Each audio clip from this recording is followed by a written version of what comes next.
This call is now being recorded.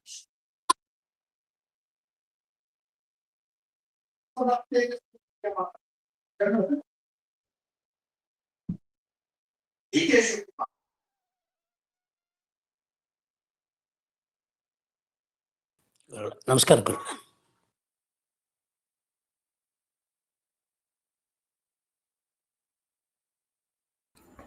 ನಮಸ್ಕಾರ ಆಚಾರ್ಯ.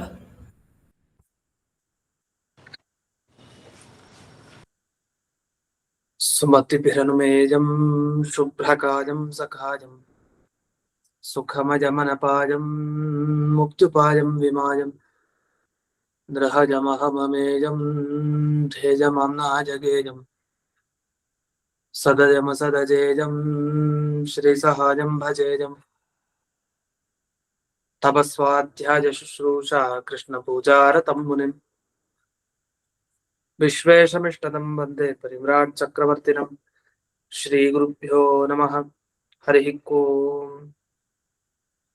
ಲಕ್ಷ್ಮೀಕಾಂತಂ ಭುವರಾಹಂ ಭಜೇಹಂ ಬಾದರಾಯಣಂ ವಾದಿರಾಜಹೃದಂ ಭೋಜಮಂದಿರಂ ವಾಜಿಕಂಧರಂ ಭೀಮಸೇನಾನಂದತೀರ್ಥವಾನರೇಂದ್ರಾನಹಂ ಭಜೆ ವಾದಿರಾಜಗುರೂನ್ ವಂದೇ ವೇದವೇದ್ಯಗುರೂನ್ ಭಜೆ ಗುರೂನ್ ವೇದನಿಧೀನ್ ವಂದೇ ನಾರಸಿಂಹಗುರೂನ್ ಭಜೆ ವಂದೇ ನಾರಾಯಣಾಚಾರ್ಯಾನ್ ಕರ್ಣಾದಿಗಣಸೇವಿತಾನ್ ವಂದೇ ಬೃಂದಾವನಾಚಾರ್ಯಾನ್ ಹಯಗ್ರೀವ ಮುನೀನ್ ಭಜೆ ಶೇಷ ಸೀತಾಪತಿಂ ವ್ಯಾಸಾನ್ ಪ್ರಣಮಾಮಿ ಗುರುಪ್ರಿಯಾನ್ ಬೃಂದಾವನಾದ್ಯ ಸಂಪ್ರಾಪ್ತ ಜ್ಞಾನೈಶ್ವರ್ಯಾನಹಂ ಸದಾ ರಘುಪ್ರವೀರಾಖ್ಯ ಗುರೂನ್ ಭಜೆ ಜ್ಞಾನಾದಿ ಸಿದ್ಧಜೆ ಶ್ರೀಮದ್ ವೃಂದಾವನಾಖ್ಯಾನಂ ವ್ಯಾಖ್ಯಾನೆ ಮಂದಧೀರಹಂ ಯದ್ಯಪ್ಯನಧಿಕಾರ್ಯಸ್ಮಿನ್ ತಥಾಪಿ ಗುರುವಾಕ್ಯತಃ ಮಯಾ ಯದಲ್ಪಂ ವಿಜ್ಞಾತಂ ತತ್ಸ್ಮೃತ್ಯರ್ಥಂ ನಿರೂಪ್ಯತೆ. ಸಂತಃ ಸಂತು ಕೃಪಾವಂತೋ ಗುರುರಾಜಪದಾಶ್ರಯಾಃ. ಭಗವಾನ್ ಅವ್ಯವಹಿತ ಭಾವಿಕಲ್ಪ ಸಮೀರೋ ಲಾತಂ ವ್ಯಾಚಾರ್ಯಃ ಸುರಪರ್ಯೈಃ ಸಂಪ್ರಾರ್ಥಿತಃ ಶ್ರೀನಾರಾಯಣೇನ ಆಜ್ಞಪ್ತಃ ಸನ್ ಭೂಮೌ ಅವತೀರ್ಯ ವಾದಿರಾಜನಾಮಾಯತಿ ಕುಲತಿಲಕೋ ಭೂತ್ವಾ ದುರ್ವಾದಿನೋ ವಿಚಿತ್ಯ ಯುಕ್ತಿಮಲ್ಲಿಕಾದೀನ್ ಗ್ರಂಥಾನ್ ವಿರಚಯ್ಯ ಸಜ್ಜನಾನಾಂ ಸಮ್ಯಕ್ ಜ್ಞಾನಮುತ್ಪಾದ್ಯ ಅತ್ಯತ್ತದೇಹಃ ಸನ್ ವೃಂದಾವನಸ್ಥೋ ಭೂತ್ವಾ ಭಕ್ತಾನಾಂ ಇಷ್ಟಾನಿಷ್ಟ ಪ್ರಾಪ್ತಿ ಪರಿಹಾರ ಸಾಧನ ಅತ್ಯರ್ಥ ಪ್ರಸಾದ ಜನಕ ಅಪರೋಕ್ಷ ಜ್ಞಾನ ಜನಕ ಪರೋಕ್ಷ ನಿಶ್ಚಯೋತ್ಪಾದಕ ಉಪನಿಷದಾದಿ ಪ್ರತಿಪಾದ್ಯ ರುಜುಭಾವಂ ಸ್ವಸ್ಯ ಖ್ಯಾಪಯಿತುಂ ವೃಂದಾವನಾಖ್ಯಾನಂ ಕುರ್ವನ್ ಕಸ್ಯಚಿತ್ ತದಾನೀಂ ಅಕುಶಲ ದೇಶೀಯ ಬ್ರಾಹ್ಮಣ ಸ್ವಪ್ನೆ ವಿಶ್ವಾಸಯೋಗ್ಯಾನಾಂ ವಿಶ್ವಾಸಂ ಉತ್ಪಾದಯಿತುಂ ಉಪದಿದೇಶ ವಿಲೀನ ಪ್ರಕೃತಿತಯ ಅಂತರಾಯ ವಿಧುರೋಪಿ ಆಚಾರ್ಯವತ್ ಶಿಷ್ಯಾನ್ ಗ್ರಾಹಯಿತುಂ ಗ್ರಂಥಾದೋ ಮಂಗಲಮಾಚರತಿ ಹಯಗ್ರೀವೇತ್ಯಾದಿನ ಹಯಗ್ರೀವಂ ಚಿದಾನಂದ ವಿಗ್ರಹಂ ಸದನುಗ್ರಹಂ ದಶಗ್ರೀವಚ್ಛಿದಂ ಶಾಪಾನ್ ಮಣಿಗ್ರೀವ ವಿಮೋಚನಂ.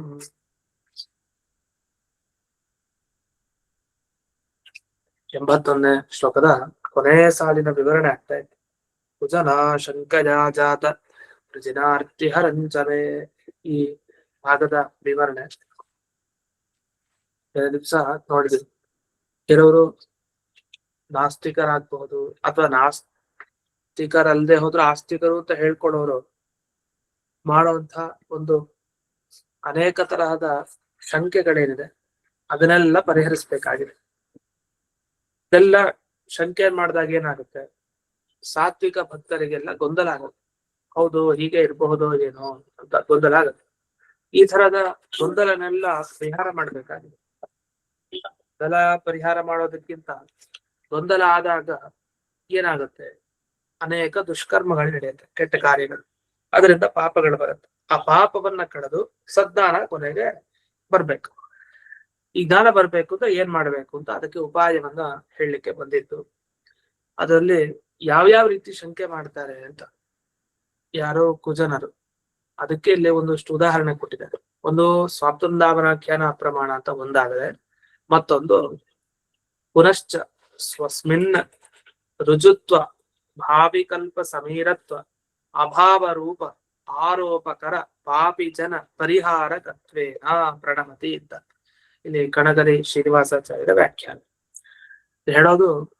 ವಾದಿರಾಜರ ರುಜುಗಳಲ್ಲ ಅಂತ ಆರೋಪ ಮಾಡೋದು, ಇನ್ನು ಭಾವಿಕಲ್ಪ ಸಮೀರತ್ವ ಅವರಲ್ಲಿ ಇಲ್ಲ ಅಂತ ಆರೋಪ ಮಾಡೋದು.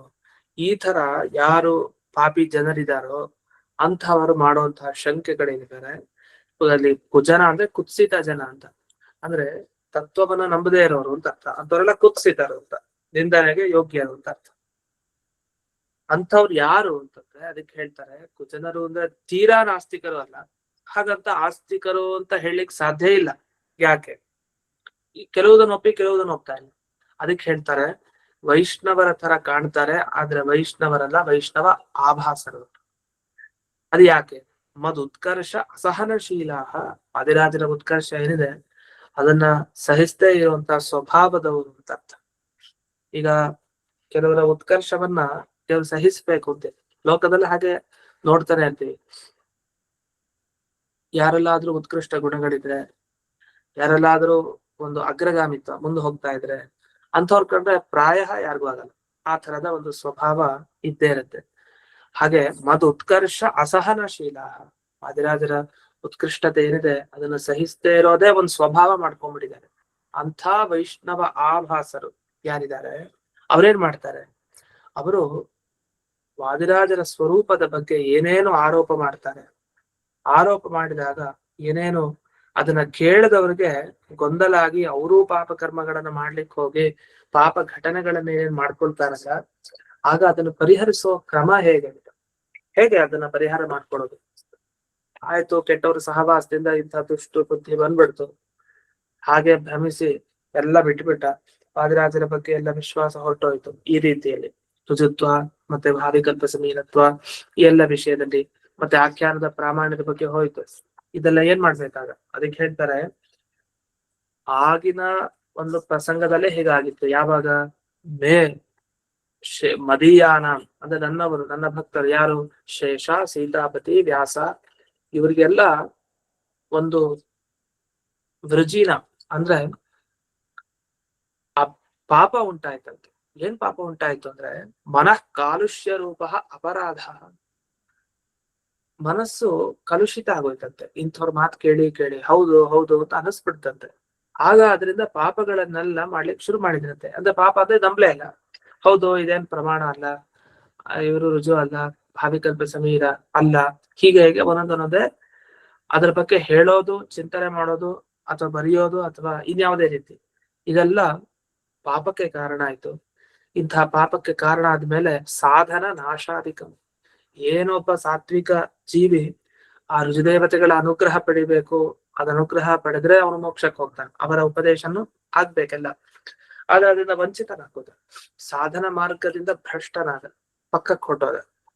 ಇದನ್ನೆಲ್ಲ ಅಪಹರಿಸ್ಬೇಕಲ್ಲ, ಇಂಥ ಪಾಪಗಳನ್ನ ಅಪಹರಿಸಿ ಆ ಸಾತ್ವಿಕ ಜನರ ಉದ್ಧಾರ ಮಾಡ್ಬೇಕಲ್ಲ. ಅದಕ್ಕೇನ್ ಮಾಡ್ಬೇಕಂದ್ರೆ ಅಂಥವ್ರು ಮಹೇಶ್ವರಂ ಹಯಗ್ರೀವಂ ಸ್ಮರಾಮಿ, ಅದಕ್ಕೋಸ್ಕರ ಹಯಗ್ರೀವ ದೇವರ ಸ್ಮರಣೆ ಮಾಡ್ತಾ ಇದ್ದೀನಿ ಅಂತ ಇಲ್ಲಿ ವಿವರಣೆ ಬಂತು.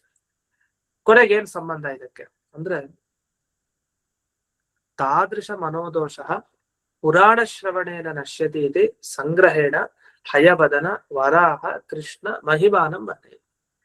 ಇಂಥ ಮನೋದೋಷ ಬರುತ್ತಲ್ಲ, ಅದನ್ನ ಕೇಳಿ ಕೇಳಿ ಕೇಳಿ ಈ ಕೆಲವು ಸಲ ಏನಾಗ್ಬಿಡುತ್ತೆ, ನಾವು ಒಪ್ಕೊಂಡಿರ್ತೀವಿ ಸರಿಯಾಗಿ, ನಮ್ಮ ಸಿದ್ಧಾಂತ ನಮಗೆ ಅದರಲ್ಲಿ ಸ್ಥಿರತೆ ಇರುತ್ತೆ, ಹೌದು ಹೀಗೆ ಇರೋದು ಅಂತ. ಆದ್ರೆ ಕೆಲವು ಸಲ ಕೇಳಿ ಕೇಳಿ ಏನಾಗ್ಬಿಡುತ್ತೆ, ನಮ್ಮ ಮನಸ್ಸು ಆಚೆ ಈಚೆ ಹಾಕಿ ಅಲ್ಲೋಲ ಕಲ್ಲೋಲ ಆಗಿ ಬದಲಾಗ್ಬಿಡುತ್ತೆ. ಕೆಲವು ಸಲ ಹೌದು ಹೀಗೆ ಯಾಕಿರ್ಬಾರ್ದು ಅಂತ ಅಂದುಕೊಂಡ್ರೆ ಸಾಕು, ಅದೇ ಒಂದು ಮನಸ್ಸಿನ ದೋಷ. ಅದರಿಂದ ಅದೊಂದು ದೊಡ್ಡ ಅಪರಾಧ. ಯಾಕೆ? ದೇವ್ರು ನಮ್ ಥರನೇ ಇರ್ಬೋದಲ್ಲ, ಅವನು ಮನುಷ್ಯ ಎಲ್ಲ ಒಂದೇ ತಾನೆ, ನಾವು ದೇವ್ರು ಒಂದೇ, ಏನೋ ಅವನ ಕಣ್ಣ ಕಾಣಿಸ್ತಾರ ಒಂದಿಷ್ಟು ಸಾಧನೆ ಮಾಡ್ಕೊಂಡು ಮುಂದೆ ಹೋಗಿದ್ದಾನೆ ಅಂತ ಹೀಗೆಲ್ಲ ಮನಸಾರೆ ನಾವೇನಾರು ಅನ್ಕೊಂಡ್ರು ದೊಡ್ಡ ದೋಷನೇ. ದೇವ್ರ ಬಗ್ಗೆ ಆಗ್ಲಿ, ಗುರುಗಳ ಬಗ್ಗೆ ಆಗ್ಲಿ, ಎಲ್ರ ಬಗ್ಗೆನೂ ಒಂದೇ. ನಾವು ಒಂದ್ ದಿವ್ಸ ವಾಯುದೇವರ ಆಗ್ಬಿಡ್ತೀವೋ ಏನೋ, ಹೇಗಿದ್ರು ಇವರೆಲ್ಲ ಒಂದೊಂದ್ ಪದವಿ ಮುಂದ್ ಹೋಗ್ತಾರಲ್ಲ, ಹಾಗೆ ನಾವು ಒಂದೊಂದ್ ಪದವಿ ಮುಂದೆ ಹೋಗ್ಬಿಡ್ತೀವೇನೋ.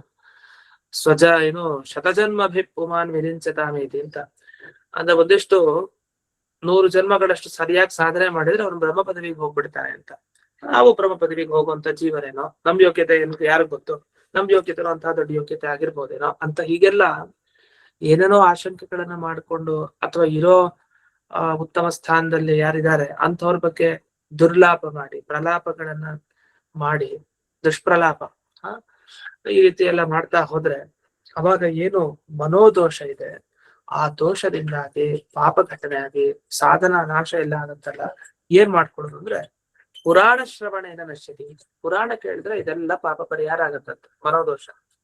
ಅದಕ್ಕೇನ್ ಮಾಡ್ತಾರೆ, ಪುರಾಣ ಕೇಳ್ಬೇಕು ಅಂದ್ರೆ ಹಾಗಾದ್ರೆ ಎಲ್ಲಿ ಹೋಗಿ ಕೇಳ್ಬೇಕು ಪುರಾಣನ? ಅಂದ್ರೆ ವೇದವ್ಯಾಸರು ಬರೆದ ಪ್ರತಿಯೊಂದು ಪುರಾಣಗಳನ್ನ ಕೇಳೋದಕ್ಕಿನ್ನೊಂದು ಫಲ ಇದೆಯಂತೆ, ಮನೋದೋಷ ಪರಿಹಾರ ಅಂತ. ಹಾಗಾಗಿ ಆ ಪ್ರತಿಯೊಂದು ಬ್ರಹ್ಮಾಂಡ ಪುರಾಣ ಆಗ್ಲಿ ಅಥವಾ ಬೇರೆ ಈ ಪರತತ್ವದ ಬಗ್ಗೆ, ದೇವರ ಬಗ್ಗೆ, ತಾರತಮ್ಯ ಸಿದ್ಧಾಂತದ ಬಗ್ಗೆ ಎಲ್ಲೆಲ್ಲಿ ವರ್ಣನೆಗಳಿದೆ ಅದನ್ನೆಲ್ಲ ಕೇಳ್ತಾ ಇದ್ದಷ್ಟು ಮನೋದೋಷ ಪರಿಹಾರ ಆಗತ್ತೆ ಅಂತ ಅದನ್ನ ವಿವರಿಸ್ತಾರೆ. ಸ್ವಕೃತ ಬ್ರಹ್ಮಾಂಡ ಪುರಾಣ ಪರತತ್ವ ವಿನಿರ್ಣಯ ಚಿತ್ತ ಪ್ರಮಾಣೇ ಇತ್ಯರ್ಥ ಅಂತ. ತಾದೃಶಂ ಬಾದರಾಯಣಂ ನಮಾಮಿ. ಅಂತಹ ವೇದವ್ಯಾಸರಿಗೆ ನಮಸ್ಕಾರ ಅಂತ ಅದನ್ನು ವಿವರಣೆ ಮಾಡಿದ್ದಾರೆ.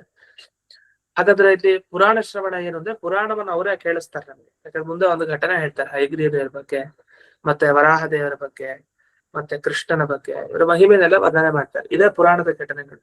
ಅದನ್ನ ಕೇಳಿದಾಗ ಇಂಥ ಮನೋದೋಷ ಏನಾದ್ರೂ ಘಟಿಸಿದ್ರೆ ಅಂಥ ಮನೋದೋಷ ಪರಿಹಾರ ಆಗುತ್ತೆ. ಅಷ್ಟೇ ಅಲ್ಲದೆ ಇನ್ನೊಂದು, ಈ ಶ್ಲೋಕ ಪ್ರಾರಂಭ ಆಗೋದಕ್ಕಿಂತ ಮುಂಚೆ ಒಂದು ವರ್ಣನೆಯನ್ನು ಮಾಡ್ತಾರೆ. ಮಧ್ವಶೇ ಸತಿ ಮಧ್ವೇಶೆ ಮಧ್ವಾಚಾರ್ಯ ಪ್ರಿಯೇ ಮಹಿ ಮಧುಘಾತಕ ಭಕ್ತಾಯೇ ಭಕ್ತಿಂ ಕುರ್ವಂತಿ ನಿತ್ಯಶಃ ಅಂತ. ಇದೇ ಸ್ವಪ್ನ ವೃಂದಾವನಾಖ್ಯಾನದಲ್ಲಿ ಮುಂದಕ್ಕೆ ಬರುತ್ತೆ, 15ನೇ ಅಧ್ಯಾಯ 4ನೇ ಶ್ಲೋಕ. ಅಲ್ಲಿ ಹೇಳೋದು ಏನ್ ವಿಷಯ ಅಂದ್ರೆ, ಈ ಯಾವ ರೀತಿ ಇವರು ಆ ಮಧ್ಯವಾಟ ಮಠದಲ್ಲಿ ಇಂಥ ವೇದವ್ಯಾಸರ ಅನುಗ್ರಹಕ್ಕೆ ಪಾತ್ರ ಆದ್ರು ಯಾರು, ಈ ವೃಂದಾವನಾಚಾರ್ಯರು, ಅದೇ ತರ ತನ್ನ ಮಠಾಧೀಶೈ ವಿಶೇಷಣ ಪೂಜ್ಯತ್ವೇನ. ಇಬ್ರು ಅಷ್ಟೇ ಅಲ್ಲ, ಯಾರ್ಯಾರು ಮಠಾಧೀಶರು, ಅವರ ಮಠ ಪೀಠಾಧಿಪತಿಗಳು ಎಲ್ಲರೂ ಆ ವೇದವ್ಯಾಸರ ಅನುಗ್ರಹವನ್ನ ಪಡಿಬೇಕಂತೆ. ಅನುಗ್ರಹವನ್ನ ಹೇಗ್ ಪಡೆಯೋದು ಅಂದ್ರೆ ಸ್ವಾಪ್ತವೃಂದಾವನಾಖ್ಯಾನದ ವ್ಯಾಖ್ಯಾನ, ಪಾಠ, ಪ್ರವಚನ ಇದರ ಮುಖಾಂತರ ಆರಾಧನೆ ಮಾಡೋದೇ ಫಲ ಅಂತ. ಹಾಗಾದ್ರೆ ಏನಾಯ್ತು, ವೇದವ್ಯಾಸರ ಆರಾಧನೆ ಅಂದ್ರೆ ಈ ರೀತಿಯ ಆರಾಧನೆ. ಯಾಕಂದ್ರೆ ಇದು ಕೇವಲ ವಾದಿರಾಜರ ಪಿತೃತ್ವ ಮತ್ತೆ ಭಾವಿಕಲ್ಪ ಸಮೀರತ್ವ ಮತ್ತೆ ಅವರ ಶಿಷ್ಯರ ಬಗ್ಗೆ ಅಷ್ಟೇ ಅಲ್ಲ ಹೇಳ್ಲಿಕ್ಕೆ ಹೊರಟಿರೋದು ಈ ಗ್ರಂಥ. ತುಂಬಾ ಭಗವದ್ ರೂಪಗಳ ಅನುಸಂಧಾನ ಇದೆ. ಇನ್ನು ಆ ವಿಷಯಕ್ಕೆ ಬರ್ತಾ ಇಲ್ಲ ನಾವು, ಇನ್ನೂ ತುಂಬಾ ವಿಷಯ ಇದೆ ಮುಂದಕ್ಕೆ. ಇನ್ನು ಭಗವಂತನ ಬಗ್ಗೆ, ಆ ರೂಪಗಳ ಬಗ್ಗೆ, ವಾದಿರಾಜರ ಅನುಸಂಧಾನ ಇದೆ, ಅದ್ರ ಬಗ್ಗೆನೇ ಇನ್ನು ವಿಸ್ತಾರವಾಗಿ ನೋಡ್ತಾ ಇದ್ದೀವಿ. ಹಾಗಾಗಿ ಇಂಥ ಗ್ರಂಥವನ್ನ ಪಾಠ ಪ್ರವಚನಾದಿ ಮುಖಾಂತರ ತನ್ನ ಮಠಾಧೀಶೈ, ಆ ಮಠದ ಅಧಿಪತಿಗಳೆಲ್ಲ ವಿಶೇಷವಾಗಿ ಮಾಡ್ಬೇಕು, ಆ ವೇದವ್ಯಾಸರ ಅನುಗ್ರಹ ವಿಶೇಷವಾಗಿ ಆಗ್ಬೇಕು ಅನ್ನೋ ರೀತಿಯಲ್ಲಿ ಇದೆಲ್ಲ ಮುಂದಕ್ಕೆ ಹೇಳ್ತಾರೆ. ಆ ಮುಂದಕ್ಕೆ ಹೇಳ್ಬೇಕಾದ್ರೆ ಒಂದು ಶ್ಲೋಕ ಬಂತು, ಮಧ್ವಶೇ ಸತಿ ಮಧ್ವೇಶೆ ಅಂತ. ಮಧ್ವೇಷ ನನ್ನ ವಶ ಅಂದ್ರೆ ಪರಮಾತ್ಮ, ಅಂದ್ರೆ ಭಕ್ತಿಯಿಂದ ಪರಮಾತ್ಮ ನನ್ನ ಬಳಿ ಇದ್ದಾನೆ. ಹಾಗೆ ಮಧ್ವಾಚಾರ್ಯ ಪ್ರಿಯೇ, ಮಧ್ವಾಚಾರ್ಯ ಪ್ರಿಯ ಅಂತಂದ್ರೆ ವಿಶ್ವಪ್ರಿಯೇ ಅಂತ ಅರ್ಥ. ವಿಶ್ವಪ್ರಿಯ ತಿತ್ತಂದ್ರೆ ವೃಂದಾವನಾಚಾರ್ಯ.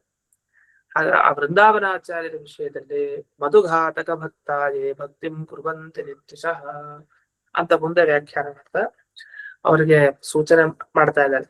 ಏನಿಲ್ಲ, ಮಧುಘಾತಕ ಭಕ್ತ ಹಾಗೆ. ಮಧುಘಾತಕ ಯಾರು ಅಂದ್ರೆ ಈ ಮಧು ಅನ್ನೋ ದೈತ್ಯ, ದೈತ್ಯನನ್ನ ವಧೆ ಮಾಡಿದವನು ಪರಮಾತ್ಮ, ಹಯಗ್ರೀವ ರೂಪಿ ಪರಮಾತ್ಮ ಅಥವಾ ಕೃಷ್ಣ ಪರಮಾತ್ಮ.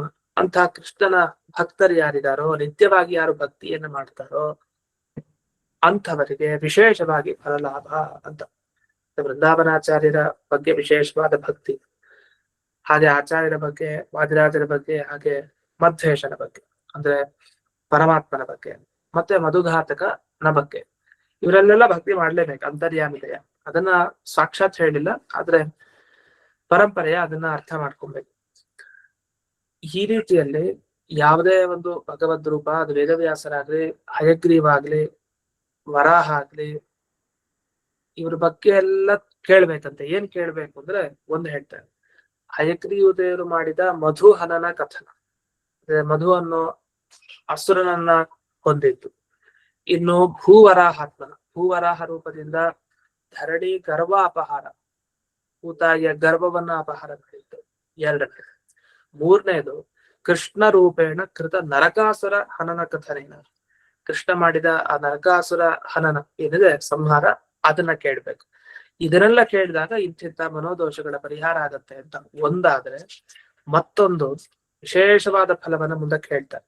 ಯಾಕೆ ಇದನ್ನ ಕೇಳ್ಬೇಕು ಅಂತಂದ್ರೆ, ಅನೇನ ಏತಾದೃಶ ಶಂಕಾಯಾಹ ಮಧು ನರಕಾಸುರಾದಿ ಪ್ರಧಾನ ದೈತ್ಯಾವೇಶ ಪ್ರಯುಕ್ತತ್ವ ಸೂಚಯತಿ ಅಂತ.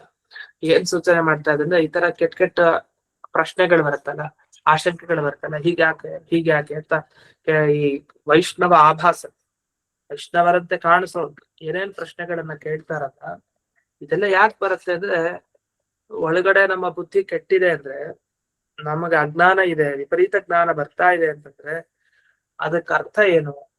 ದೈತ್ಯರ ಆವೇಶ ನಮ್ಮಲ್ಲಿದೆ ಅಂತ ಅರ್ಥ. ಅವರೇ ಅದನ್ನೆಲ್ಲ ಮಾಡಿಸ್ತಾ ಇದ್ದಾರೆ ಅಂತ ಅರ್ಥ.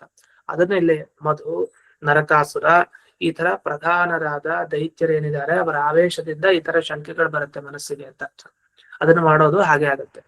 ಅದಕ್ಕೋಸ್ಕರ ಇದರ ಪರಿಹಾರ ಆಗ್ಬೇಕು ಅಂದ್ರೆ ಆ ಮಧು ಅಸುರನನ್ನ ಕೊಂದ ಘಟನೆ, ನರಕಾಸುರನ ಕೊಂದ ಘಟನೆ, ಇದನ್ನೆಲ್ಲ ಕೇಳ್ತಾ ಹೋದ್ರೆ ಆವಾಗ ನಮ್ಮಲ್ಲಿರುವಂತಹ ಮನೋದೋಷ ಹೋಗುತ್ತೆ. ಯಾಕೆ ಅವರೇ ಪ್ರೇರಣೆ ಮಾಡ್ತಾ ಇರೋದು, ಆ ದೈತ್ಯದ ಆವೇಶದಿಂದ ನಮ್ಗೆ ಈ ತರ ಅನಿಸ್ತಾ ಇರೋದು. ಈಗ ಕಲ್ಯಾವೇಶ ಪರಿಹಾರ ಆಗೋವರೆಗೂ, ಕಲಿ ಇರೋವರೆಗೂ ನಮ್ಗೆ ಅನೇಕ ರೀತಿಯಾದ ಅಜ್ಞಾನ, ವಿಪರೀತ ಜ್ಞಾನ ಬರ್ತಾ ಇರುತ್ತೆ. ಅದಕ್ಕೆ ನೋಡುವ ನಾವು ಪಾರಾಯಣ ಮಾಡ್ತಾ ಇರ್ಬೇಕು, ಈ ತರದ ಭಗವಂತನ ಕಥಾಭಾಗ, ಪುರಾಣ ಭಾಗಗಳನ್ನು ಕೇಳ್ತಾ ಇರ್ಬೇಕು. ಕೇಳ್ತಾ ಇದ್ದಷ್ಟು ನಮ್ಮ ಮನಸ್ಸು ಸರಿ ಇರುತ್ತೆ. ಇಲ್ಲ ಏನೇನೋ ಯೋಚನೆಗಳು, ಏನೇನೋ ಗೊಂದಲಗಳು, ಅದರಿಂದ ಏನೇನೋ ಪಾಪ ಘಟನೆಗಳು ಎಲ್ಲ ನಡೀತಾ ಹೋಗುತ್ತೆ ಅಂತ ಒಟ್ಟು ಸಾರ. ಅಥವಾ ಇನ್ನೊಂದು ಉತ್ತರ ಕೊಡ್ತಾರೆ, ಅಥವಾ ಆಖ್ಯಾನ ಪಾಠ ಆಸಕ್ತ ಭಕ್ತಾನ ದಾರಿದ್ರ್ಯಾದಿ ಪರಿಹಾರಾರ್ಥಂ ವಾಂಗ್ಮನೋ ದೇವ್ಯಾ ಲಕ್ಷ್ಮ್ಯಾ ಪ್ರಸಾದ ಪ್ರಾಪಕ ಭೂದೇವಿ ಉದ್ಧಾರೋಪಾಖ್ಯಾನಂ ಆರಂಭತೆ. ಅಥವಾ ಇನ್ನೊಂದು ರೀತಿ ವರ್ಣನೆ ಮಾಡ್ತಾರೆ, ಏನಂದ್ರೆ ಯಾಕೆ ಈಗ ಈ ಭೂವರಾಹ ದೇವರು ಮಾಡಿದ ಈ ಧರಣಿ ಉದ್ಧಾರ ಏನಿದೆ ಅದರ ಪ್ರಸಂಗಕ್ಕೆ ಯಾಕೆ ಬಂದಿದ್ದಾರೆ ಅಂದ್ರೆ, ಯಾರು ಈ ಸದ್ವೃಂದಾವನಾಖ್ಯಾನವನ್ನು ಓದಬೇಕು, ಇದ್ರ ಬಗ್ಗೆ ಹೇಳ್ಬೇಕು, ಬರೀಬೇಕು ಅಂತ ಬಹಳ ಆಸಕ್ತಿಯನ್ನ ಹೊಂದಿರ್ತಾರೆ, ಅಂಥವ್ರಿಗೆ ಒಬ್ಬೊಬ್ಬರಿಗೆ ದಾರಿದ್ರ್ಯ ಇರುತ್ತೆ, ಬಡತನ ಇರುತ್ತೆ, ಕೆಲವ್ರಿಗೆ ದುಡ್ಡಿರಲ್ಲ, ಕೆಲವ್ರಿಗೆ ಅಪಕೀರ್ತಿ ಇರುತ್ತೆ, ಕೆಟ್ಟ ಒಂದು ಪ್ರಚಾರ ಆಗೋಗಿರುತ್ತೆ, ತಾವು ತಪ್ಪು ಮಾಡ್ತಾ ಇದ್ರು, ಅಥವಾ ಇನ್ಯಾವುದೇ ಒಂದು ರೀತಿ ಫಲ, ನಮ್ಗೆ ಇದು ಇನ್ನೂ ಬೇಕಾಗಿತ್ತು, ಈ ಫಲ ಶ್ರೇಷ್ಠ ಫಲ ಇನ್ನೂ ಸಿಕ್ಕಿಲ್ಲ, ಇನ್ನು ಜೀವನದಲ್ಲಿ ಶ್ರೇಯಸ್ಸಾಗಿಲ್ಲ ಅಂತ ಈ ತರದ ಅನೇಕ ಗೊಂದಲಗಳಿರುತ್ತೆ. ಏನೂ ಆಗ್ತಾ ಇಲ್ಲ ಅಂತ ಯೋಚನೆಗಳು. ಆದ್ರೆ ಆಖ್ಯಾನದಲ್ಲಿ ಬಹಳ ಶ್ರದ್ಧೆ ಇರುತ್ತೆ, ವೃಂದಾವನಾಖ್ಯಾನದಲ್ಲಿ. ಅಂತ ಭಕ್ತರಿಗೆ ಏನ್ ಆಗ್ಬೇಕಂದ್ರೆ ಲಕ್ಷ್ಮೀದೇವಿಯ ಅನುಗ್ರಹ ಆಗ್ಬೇಕಂದ್ರೆ. ಲಕ್ಷ್ಮೀದೇವಿ ಅನುಗ್ರಹ ಆಯ್ತು ಅಂದ್ರೆ ಮನೆಯಲ್ಲಿ ಸಂಪತ್ತು ಬಂತು ಅಂತ ಅರ್ಥ. ಅದು ಯಾವುದೇ ತರ ಸಂಪತ್ತು ಆಗ್ಬೋದು. ಹಾಗಾದ್ರೆ ಆ ಲಕ್ಷ್ಮೀದೇವಿ ವಾಕ್ ಮನೋದೇವಿಯ, ಮಾತಿಗೆ ಮನಸ್ಸಿಗೆ ಅಭಿಮಾನಿ ದೇವತೆ, ಅಂತ ಲಕ್ಷ್ಮಿಯ ಅನುಗ್ರಹ ಆಗ್ಬೇಕು. ಆದ್ರೆ ಆಖ್ಯಾನದಲ್ಲಿ ಆಸಕ್ತಿ ಇರುವ ಭಕ್ತರಿಗೆಲ್ಲ ತಮ್ಮ ದಾರಿದ್ರ್ಯಾದಿ ಎಲ್ಲ ದೋಷಗಳು ದೂರ ಆಗುತ್ತೆ, ತಮ್ಮ ಇಷ್ಟಾರ್ಥಗಳು ನೆರವೇರುತ್ತೆ. ಇದು ನೆರವೇರ್ಬೇಕು ಅಂದ್ರೆ ಏನ್ ಮಾಡ್ಬೇಕು? ಆ ಲಕ್ಷ್ಮಿಯ ಅನುಗ್ರಹಕ್ಕೆ ಬೇಕಾದ ಒಂದು ಪ್ರಸಂಗ ಕೇಳ್ಬೇಕು, ಅದನ್ನ ಪಾರಾಯಣ ಮಾಡ್ತಾ ಇರ್ಬೇಕು. ಅದು ಯಾವುದು ಅಂದ್ರೆ ಭೂದೇವಿ ಉದ್ಧಾರೋಪಾಖ್ಯಾನಂ ಅಂತ ಹೇಳಿ. ಭೂದೇವಿಯನ್ನ ಉದ್ಧಾರ ಮಾಡಿದ್ರಲ್ಲ ವರಾಹ ದೇವರು, ಭೂವರಾಹ ದೇವರು, ಆ ವರಾಹ ದೇವರ ಆ ಪ್ರಸಂಗ ಏನಿದೆಯಲ್ಲ ಅದನ್ನ ಕೇಳ್ಬೇಕು, ಆ ಉಪಾಖ್ಯಾನ ಕೇಳಿದ್ರೆ ಇದೆಲ್ಲ ಪರಿಹಾರ ಆಗ್ತಾ ಇರ್ತದೆ, ದಾರಿದ್ರ್ಯಾದಿ ಪರಿಹಾರ ಅಂತ ಹೇಳ್ತಾರೆ. ವಿಶೇಷವಾಗಿ ಭೂವರಾಹನ ಬಗ್ಗೆ ಉಪಾಖ್ಯಾನ ಕೇಳ್ಬೇಕು ಅನ್ನೋ ದೃಷ್ಟಿಯಿಂದ ಅಥ ಅಂತ ಈಗ ಶುರು ಮಾಡಿದ್ದಾರೆ ಅಂತ ಇವರ ಒಂದು ವ್ಯಾಖ್ಯಾನ. ಇಷ್ಟು ಇದರ ಹಿನ್ನೆಲೆಯಾಗಿ ಈ ಶ್ಲೋಕ ಬಂದಿದೆ. ಈ ಶ್ಲೋಕಕ್ಕೆ ಹೋಗೋಣ. ಅದಾದ್ಮೇಲೆ ಮತ್ತೆ ಹಿಂದಿಂದ ಸ್ವಲ್ಪ ವಿಷಯ ತಗೊಳ್ತಾರೆ ವ್ಯಾಖ್ಯಾನದಲ್ಲಿ, ಅದನ್ನ ನಂತರ ನೋಡೋಣ. ಈಗ ಮುಂದಿನ ಶ್ಲೋಕ ಅಥ ಮಧುಂ ಅಂತ ಬರುವಂತ ಶ್ಲೋಕ. ಅಥ ಮಧುಂ ಯುಧಿ ನಿಹತ್ಯಮೋದತೆ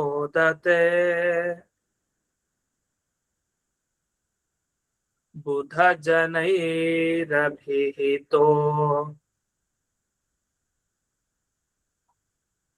ಮಧುಹೇತಿ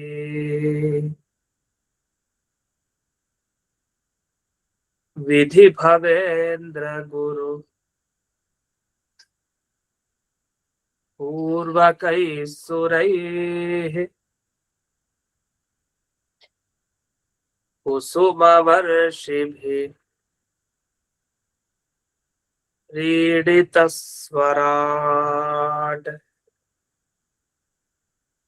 ಕುಸುಮವರ್ಷಿಭಿಃ ಈಡಿತಃ ಅಂತ ಅದನ್ನ ಬಿಡಿಸ್ಕೊಡೋದು. ಕೆಲವು ಕಡೆ ಅಭೀಡಿತಃ ಅಂತ, ಕೆಲವು ಕಡೆ ಇನ್ನು ಕೆಲವು ಕಡೆ ಸಮೀಡಿತಃ ಅಂತ, ಕೆಲವು ಕಡೆ. ಯಾಕೆ ಹೀಗೆ ಅಂದ್ರೆ ಅದಕ್ಕೆ ಕಾರಣವನ್ನು ಹೇಳ್ತಾರೆ. ಇದರ ಅರ್ಥವನ್ನ ನೋಡಿ ಮುಂದಕ್ಕೆ ಹೋಗೋಣ. ಅದನ್ನ ಇದು ಅಥ ಅಂತ ಬಂತು ಅಂದ್ರೆ ಹಿಂದೆ ವರ್ಣಿಸಿದ ಹಯಗ್ರೀವ ದೇವರಿದ್ದಾರೆ, ಆ ಹಯಗ್ರೀವ ದೇವರ ಬಗ್ಗೆನೇ ಈಗ ಮುಂದೆ ಉಲ್ಲೇಖ ಮಾಡ್ತಾರೆ ಅಥ ಅಂತ.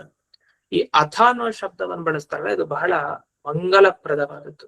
ನಾವೀಗೆಲ್ಲ ಓಂಕಾರ ಅಂತಂದ್ರೆ ಮಂಗಲ ಅಂತ ನಮ್ಮ ಭಾವನೆ ಇರುತ್ತೆ, ನಮ್ಮ ಮನಸ್ಸಿಗಿರುತ್ತೆ. ಓಂ ಅಂತಂದ್ರೆ ಅದು ಮಂಗಳ ಆಗುತ್ತೆ. ಎಲ್ಲಾ ಕಡೆ ಓಂ ಓಂ ಅಂತ ಶುರು ಮಾಡ್ಬೇಕು, ಮುಗಿಸ್ಬೇಕಾದ್ರೆ ಓಂಕಾರ ಹೇಳ್ಬೇಕು. ನಿಜ, ಯಾವುದೇ ಒಂದು ವೇದ ತುಲ್ಯ ಗ್ರಂಥ, ವೇದಕ್ಕೆ ಸಮಾನವಾದ ಗ್ರಂಥ ಅಂದ್ರೆ ಅಥವಾ ವೇದ ಮೂಲಕ ಗ್ರಂಥ ಆದ್ರೂ ಆ ಭಾವನೆಯಲ್ಲೇ ನಾವು ಮೊದಲು ಓಂಕಾರ ಕೊನೆಗೆ ಓಂಕಾರ, ಶ್ರೀ ಗುರು ಮಾರಿ ಓಂ ಅಂತನೋ ಏನೋ ಒಂದ್ಸರಿ ಓಂಕಾರ ಮೊದಲಿಗೆ ಬಂದಿರುತ್ತೆ, ಕೊನೆಗೆ ಓಂಕಾರ ಬಂದಿರುತ್ತೆ. ಇಲ್ಲ ಮನಸ ಓಂಕಾರನಾದ್ರೂ ಮೊದಲಿಗೆ ಕೊನೆಗೆ ಹೇಳ್ಕೊಡ್ಬೇಕಾಗತ್ತೆ. ಅದು ಯಾರಿಗೆ ಅಧಿಕಾರ ಇದೆಯೋ ಅವರಿಗೆ ಮಾತ್ರ. ಇಲ್ಲಾಂದ್ರೆ ಶ್ರೀಕಾರ ಮೊದಲಿಗೆ ಕೊನೆಗೆ. ಇಲ್ಲಿ ಅಥ ಅನ್ನೋ ಶಬ್ದ ಏನಿದೆಯಲ್ಲ, ಇದು ಮಂಗಳಪ್ರದ. ಓಂ ಓಂ ಅಥ ಅಥೋ ಬ್ರಹ್ಮ ಜಿಜ್ಞಾಸ ಓಂ. ಯಾವುದೇ ಒಂದು ಸೂತ್ರ ಗ್ರಂಥಗಳಲ್ಲಿ ಗಮನಿಸಿದಾಗ ಅಥ ಅನ್ನೋ ಶಬ್ದ ಮೊದಲಿಗಿರುತ್ತೆ. ಅಥ ಯೋಗಾನುಶಾಸನಂ, ಅಥ ಧರ್ಮ ಜಿಜ್ಞಾಸ, ಅಥಾತೋ ಬ್ರಹ್ಮ ಜಿಜ್ಞಾಸ, ಈ ತರ ಅಥಾತೋ ದೈವಿ ಮೀಮಾಂಸ ಅಂತ. ಹೀಗೆ ಪ್ರತಿಯೊಂದು ಕಡೆ ಅಥ ಅನ್ನೋ ಶಬ್ದ. ಯಾಕೆ ಅಷ್ಟೊಂದು ಅದಕ್ಕೆ ಶಕ್ತಿ ಅಂದ್ರೆ ಪರಮಾತ್ಮನ ಕಂಠದಿಂದ ಮೊದಲಿಗೆ ಬಂದ ಎರಡು ಶಬ್ದ ಇದು. ಓಂಕಾರ ಚಾತ ಶಬ್ದಶ್ಚ ದ್ವಾವೇತೋ ಬ್ರಹ್ಮಣ ಪುರ ಕಂಠಂ ಭಿತ್ವಾ ವಿನಿರ್ಯಾತೋ ತಸ್ಮಾನ್ ಮಾಂಗಲಿಕವು ಬಹು ಅಂತ ವ್ಯಾಖ್ಯಾನ ಮಾಡ್ತಾರೆ. ಯಾಕೆ ತುಂಬಾ ಮಂಗಲಪ್ರದ ಇದು ಅಂತಂದ್ರೆ, ಮೊದಲಿಗೆ ಕಂಠದಿಂದ ಹೊರಗೆ ಭೇದಿಸ್ಕೊಂಡ್ ಬಂದ ಶಬ್ದ ಇದು ಓಂ ಅಥ ಅನ್ನೋ ಶಬ್ದ. ಅದಕ್ಕೋಸ್ಕರ ಎರಡು ಶಬ್ದಗಳಿಗೆ ಮಹತ್ವ ಇದೆ. ಅದಕ್ಕೆ ಮಂಗಲ ಅಂತ ಅರ್ಥ ಅಲ್ಲ ಆ ಶಬ್ದಗಳಿಗೆ, ಆದ್ರೆ ಅದನ್ನ ಕೇಳ್ತಾ ಇದ್ರೆ ಮಂಗಳ ಆಗತ್ತೆ. ಶಂಖನಾದ ಕೇಳಿದ್ರೆ ಹೇಗ್ ಮಂಗಳ ಆಗತ್ತೋ, ಜಾಂಗ್ಟೆ ಶಬ್ದ ಕೇಳಿದ್ರೆ ಹೇಗ್ ಮಂಗಳ ಆಗತ್ತೋ ಆ ತರ, ಅಥವಾ ವೀಣಾ ವೇಣು ಧ್ವನಿ, ಈ ಕೊಳಲೆ ಧ್ವನಿ ಆಗ್ಬಹುದು, ವೀಣೆಯ ಧ್ವನಿ ಆಗ್ಬಹುದು, ಇದೆಲ್ಲ ಕೇಳ್ದಾಗ ಹೇಗ್ ಮಂಗಳ ಆಗತ್ತೋ ಆ ತರ ಓಂ ಅಥ ಅಂತ ಕೇಳ್ತಾ ಇರ್ಬೇಕಂತ. ಹೇಳ್ತಾ ಇದ್ರು ಆ ಶಬ್ದ ಇನ್ಯಾರು ಕಿವಿಗ್ ಬಿತ್ತು ಅಂದ್ರೆ ಅದು ಮಂಗಳ.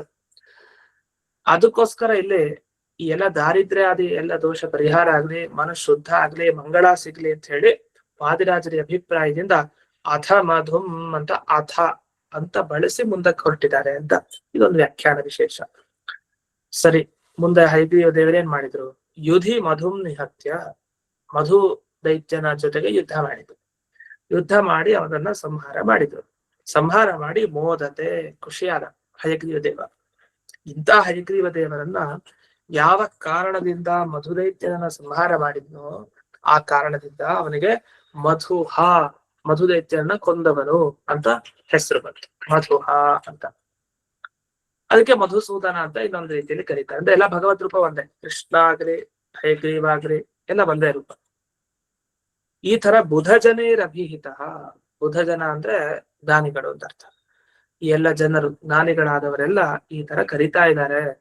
ಅಷ್ಟೇ ಅಲ್ಲ, ಬ್ರಹ್ಮದೇವರಾಗ್ಲಿ, ರುದ್ರದೇವರಾಗ್ಲಿ, ಇಂದ್ರದೇವರಾಗ್ಲಿ, ಬೃಹಸ್ಪತ್ಯಾಚಾರ್ಯರಾಗ್ಲಿ, ಮಿಕ್ಕಿದ ಯಾವುದೇ ದೇವತೆ ಆಗ್ಲಿ, ಇವರೆಲ್ಲ ಸ್ವರಾಟ್ ಸ್ವರಾಟ್ ಅಂದ್ರೆ ಭಗವಂತ ಸರ್ವೋತ್ತಮ, ಅವನೇ ಸ್ವತಂತ್ರ, ನಮ್ಮ ಸ್ವಾಮಿ ಅವನು, ಈ ತರ ಅನೇಕ ರೀತಿಯಾಗಿ ಮೇಲಿಂದ ಕುಸುಮ ವರ್ಷಿಭಿ ಹಿಡಿತ ಪುಷ್ಪವೃಷ್ಟಿಯನ್ನು ಮಾಡ್ತಾ ಇದ್ದಾರೆ.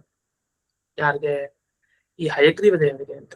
ಹೀಗೆ ವಿಧಿ ಭವೇಂದ್ರ ಗುರುಪೂರ್ವಕೈಸುರೈ, ವಿಧಿ ಅಂದ್ರೆ ಬ್ರಹ್ಮ, ಭವ ಅಂದ್ರೆ ರುದ್ರ, ಇಂದ್ರ, ಗುರು ಅಂದ್ರೆ ಬೃಹಸ್ಪತ್ಯಾಚಾರ್ಯರು, ಇವರೆಲ್ಲರೂ ಒಳಗೊಂಡಂತೆ ಯಾವ್ಯಾವ ದೇವತೆಗಳಿದ್ದಾರೆ ಅಂಥ ಸುರೈಹಿ ಕುಸುಮ ವರ್ಷಿಭಿ, ಕುಸುಮ ಅಂದ್ರೆ ಹೂವು, ಹೂವಿನ ವರ್ಷ ಅಂದ್ರೆ ಮಳೆ, ಅಂದ್ರೆ ಪುಷ್ಪವೃಷ್ಟಿಯನ್ನ ಮಾಡಿದ್ದಾರೆ ಅಂತ. ಈ ಭಾಗ ಇದು ಉಪಾಖ್ಯಾನ, ಇದನ್ನ ಕೇಳ್ಬೇಕು. ಅಷ್ಟೇ ಅಲ್ಲ, ಮುಂದಕ್ಕೆ ವರ್ಣನೆ ಮಾಡ್ತಾರೆ. ಈ ಮಧು ದೈತ್ಯನೊಂದಿಗೆ ಹಯಗ್ರೀವ ದೇವರಿಗೆ ಹೇಗ್ ಯುದ್ಧ ಆಯ್ತು, ಅದು ಘೋರ ಯುದ್ಧ, ಅದು ಸಮುದ್ರದ ಮಧ್ಯೆ ಆದ ಯುದ್ಧ. ಆಗ ಪರಮಾತ್ಮ ಹಯಗ್ರೀವ ದೇವ ತಾನು ಬಂದ ಯುದ್ಧ ಮಾಡ್ಲಿಕ್ಕೆ ಅಂತ ಸಮುದ್ರಕ್ಕೆ ಬಂದಾಗ ಹಯಗ್ರೀವ ದೇವರು ಹೇಗಿದ್ರು ಅನ್ನೋ ವರ್ಣನೆಯನ್ನು ಕೂಡ ಮಾಡ್ತಾರೆ. ಅದು ಮುಂದಿನ ಶ್ಲೋಕದಲ್ಲಿ ಬರುತ್ತೆ. ಅಷ್ಟರಲ್ಲಿ ಮುಂಚೆ ಇದೊಂದು ಪ್ರಧಾನ ವಿಷಯ. ಈಗ ಈ ಘಟನೆ ಬಂತಲ್ಲ, ಈ ಘಟನೆಗೂ ಹಿಂದಿನ ಘಟನೆಗೂ ಒಂದು ಸಂಬಂಧ ಇದೆ ಅಂತ ಹೇಳ್ತಾರೆ. ಒಂದು ಆಖ್ಯಾನದಲ್ಲಿ ಆಸಕ್ತಿ ಇರೋ ಭಕ್ತರು ಉದ್ಧಾರ ಮಾಡ್ಲಿಕ್ಕೆ, ಅವರ ಎಲ್ಲಾ ಕಷ್ಟಗಳನ್ನು ಪರಿಹಾರ ಮಾಡ್ಲಿಕ್ಕೆ ಭೂದೇವಿ ಉದ್ಧಾರೋಪಾಖ್ಯಾನ ಪ್ರಾರಂಭ ಆಗುತ್ತೆ. ಅದರ ಮುಂಚೆ ಹಯಗ್ರೀವನ ಒಂದು ಉಪಾಖ್ಯಾನ ಪ್ರಾರಂಭ ಆಗಿದೆ. ಇದು ಅದರ ಒಂದು ಫಲಶ್ರುತಿದೆ, ಇದರಿಂದ ಅದರ ಫಲ ಸಿಗತ್ತೆ ಅಂತಾನೆ. ಇನ್ನೊಂದು ಕುಜನ ಆಶಂಕಯ ಜಾತ ವೃಜಿನಾರ್ತಿ ಹರಂಜಮೆ ಅಂತ ಇದೆ. ಈ ಕುಜನರ ಆಶಂಕೆ ಹೇಗಿರುತ್ತೆ ಅಂದ್ರೆ ದೇವರ ಬಗ್ಗೆನೂ ಹಾಗಿರುತ್ತಂತೆ. ಉದಾಹರಣೆಗೆ ನರಕಾಸುರ ಯಾರ ಮಗ? ಕೃಷ್ಣನ್ ಮಗ ನರಕಾಸುರ. ಮತ್ತೆ ಬ್ರಹ್ಮದೇವರಿಗೂ ನರಕಾಸುರನಿಗೆ ಏನ್ ವ್ಯತ್ಯಾಸ ಬಂತು? ಅವನು ದೇವರ ಮಗ, ಇವನು ದೇವರ ಮಗ ತಾನೆ. ಹಾಗಾದ್ರೆ ವಿಷ್ಣು ಪುತ್ರತ್ವ ಇಬ್ಬರಲ್ಲೂ ಇದೆ ಅಂತ ಯಾರಾದ್ರೂ ಹೀಗೆ ಮನಸ್ಸಿನಲ್ಲಿ ಶಂಕೆ ಮಾಡಿಕೊಂಡ್ರೆ ಆಗ ಬ್ರಹ್ಮದೇವರು ಒಂದು ನರಕಾಸುರ ಎಲ್ಲ ಒಂದೇ, ಸಾಮ್ಯ ಇದೆ ಅಂತ ಏನಾದ್ರೂ ಸಮಾನತೆಯನ್ನ ಯೋಚನೆ ಮಾಡಿದ್ರೆ ಆಗ ಅದರಿಂದ ಒಂದು ಪಾಪ ಬರುತ್ತೆ. ಆ ಪಾಪವನ್ನ ಪರಿಹಾರ ಮಾಡ್ಕೊಳ್ಳೋದು ಹೇಗೆ? ಹಾಗೇನ್ ಮಾಡ್ಬೇಕಂದ್ರೆ ಈ ವರಾಹೇಣ ಪರಿಹೃತಂ ಅಂತ ಹೇಳ್ತಾರೆ. ಅಂದ್ರೆ ಈ ವರಾಹ ದೇವರ ಘಟನೆ ಇದೆಯಲ್ಲ, ಅಂದ್ರೆ ಅಜ್ಞಾನ, ಆ ಗರ್ವ ಇದನ್ನೆಲ್ಲ ಪರಿಹಾರ ಮಾಡಿದಲ್ಲ ಭೂದೇವಿ, ಆ ಪರಿಹಾರವನ್ನ ಹೇಗೆ ಅವತ್ತು ಮಾಡಿದ್ರು ಹಾಗೆ ನಮಗೂ ಇಂಥ ಒಂದು ಆಶಂಕೆ ಬಂದ್ರೆ ಅಥವಾ ಯಾರೋ ಆಶಂಕೆ ಮಾಡಿದ್ರೆ ನಾವು ಕೇಳಿ ನಾವು ಪಾಪ ಮಾಡಿದ್ರೆ ಆಗ ಅದೆಲ್ಲ ಈ ವರಾಹ ರೂಪಿ ಪರಮಾತ್ಮನಿಂದ ಅದರ ಪರಿಹಾರ ಆಗುತ್ತೆ ಅಂತ. ಇಷ್ಟು. ಯಾಕೆಂದ್ರೆ ನರಕಾಸುರನ ಸಂಹಾರ ಅವತ್ತಾಗೋಯ್ತು. ನರಕಾಸುರನ ಸಂಹಾರ ಆಯ್ತು, ಅದೇ ಬ್ರಹ್ಮದೇವರ ಸಂಹಾರ ಅಂತ ಆಗ್ಲಿಲ್ಲ. ಹಾಗಾದ್ರೆ ಅದರಲ್ಲೇ ಅರ್ಥ ಮಾಡ್ಕೊಳ್ಬೇಕು ನಾವು, ಇದ್ರಲ್ಲೇನೋ ವ್ಯತ್ಯಾಸ ಇದೆ, ಇದು ಸರಿ ಇಲ್ಲ ನಾವು ತಿಳ್ಕೊಂಡಿತ್ತು ಅಂತ. ಅದನ್ನ ಇಲ್ಲಿ ಉತ್ತರತ್ರ ಏವಮತ್ರ ತಾರತಮ್ಯಂ ಚಕಾರ ಇತ್ಯುಕ್ತ ಯಥಾ ಬ್ರಹ್ಮ ನರಕಯೋ ವಿಷ್ಣು ಪುತ್ರತ್ವ ಆಶಂಕಯ ಜಾತಂ ವೃಜಿನಂ ವರಾಹೇಣ ಪರಿಹೃತಂ ಅಂತ. ಅದ್ರ ಮುಂದೆನೂ ವಿವರವಾಗಿ ನಾವು ನೋಡ್ತಾ ಹೋಗ್ಬೋದು. ಸದ್ಯಕ್ಕೆ ಈ ವಾಕ್ಯದಲ್ಲಿ ಇಷ್ಟು ಬಂದಿದೆ. ಇನ್ನು ಹಾಗೆ ಈ ಗ್ರಂಥದಲ್ಲಿ ಬಂದ ಭಕ್ತರುಗಳು ತಾವು ಪಾಪ ಸಂಪಾದನೆ ಮಾಡ್ತಾರೆ. ಆ ಪಾಪ ಸಂಪಾದನೆ ಮಾಡಿದಾಗ ಅದನ್ನ ಪರಿಹರಿಸುವ ರೂಪ ಹಯಗ್ರೀವ ರೂಪ. ಹಾಗಾದ್ರೆ ಅಲ್ಲಿ ವರಾಹ ರೂಪ, ಇಲ್ಲಿ ಹಯಗ್ರೀವ ರೂಪ. ಈ ತರ ಒಂದೊಂದು ರೂಪದಿಂದಲೂ ಒಂದೊಂದು ದೋಷ ಪರಿಹಾರ ಆಗ್ತಾ ಹೋಗುತ್ತೆ ಅನ್ನೋ ವಿಷಯವನ್ನು ಈಗ ವಿಸ್ತಾರವಾಗಿ ತಿಳಿಸ್ತಾ ಹೋಗ್ತಾರೆ ಅಂತ. ಮತ್ತು ಇಲ್ಲಿವರೆಗೆ ಈ ಭಾಗಕ್ಕೆ ಮುಕ್ತಾಯ ಮಾಡೋಣ. ಮುಂದಿನ ಭಾಗ ನಾಳೆ ನಾಡಿದ್ದು ಅನಧ್ಯಯನಾದ್ರಲ್ಲಿ ಪಾಠ ಇರೋದಿಲ್ಲ, ಮತ್ತೆ ಇದಿಗೆ ಪಾಠ ಅಂತ ಹೇಳಿದ್ರೆ ಇಂದಿನ ಪಾಠವನ್ನ ಕುರುವಂತರ್ಗತ ವ್ಯಾಸರಾಜ ಕುರುವಂತರ್ಗತ ಭಾರತೀ ರಮಣ ಮುಖ್ಯ ಪ್ರಾಣಾಂತರ್ಗತ ಶ್ರೀಮನ್ಮೂಲ ಗೋಪಾಲಕೃಷ್ಣನಿಗೆ ಅರ್ಪಣೆಯನ್ನು ಮಾಡ್ತೇನೆ. ಶ್ರೀಕೃಷ್ಣ. ನಮಸ್ಕಾರ ಸರ್. ನಮಸ್ಕಾರ. ನಮಸ್ಕಾರ. ನಮಸ್ಕಾರ ಗುರುಗಳೇ, ಧನ್ಯವಾದಗಳು.